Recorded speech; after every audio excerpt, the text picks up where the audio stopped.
Two shocking back-to-back stories about alcohol and airlines. In one case, passengers took matters into their own hands, going to extremes to restrain a drunk passenger. In the other case, a pilot was arrested before takeoff when someone smelled alcohol on his breath. First up, ABC's Lisa Stark joins us from Reagan National Airport outside of Washington with the details about that pilot. Good morning to you, Lisa.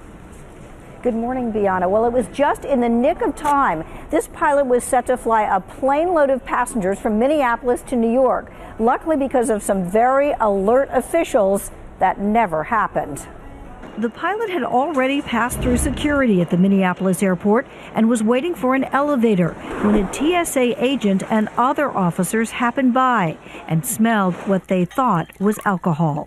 They alerted airport police, who caught up with 48-year-old Captain Kolbjorn Christensen just before 53 passengers would have boarded the American Eagle flight to New York.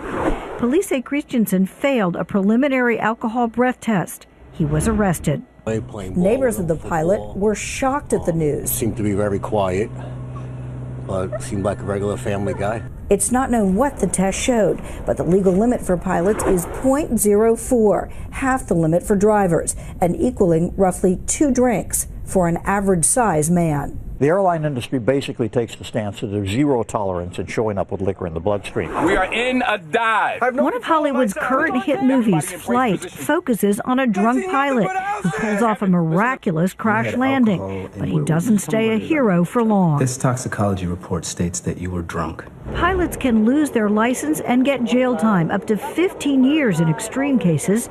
In 2002, 2 America West pilots were caught on tape, partying and drinking for hours the night before their flight. The next morning, TSA screeners smelled alcohol on their breath. The pilots were arrested, convicted, sent to jail. As for the American flight, the airline scrambled to find a replacement pilot.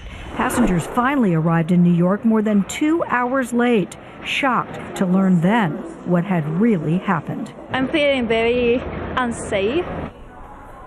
Now, Christensen has now been grounded pending a full investigation, but the Associated Press, quoting an airline spokesman, says that he was well above the legal limit for that initial breath test, at least.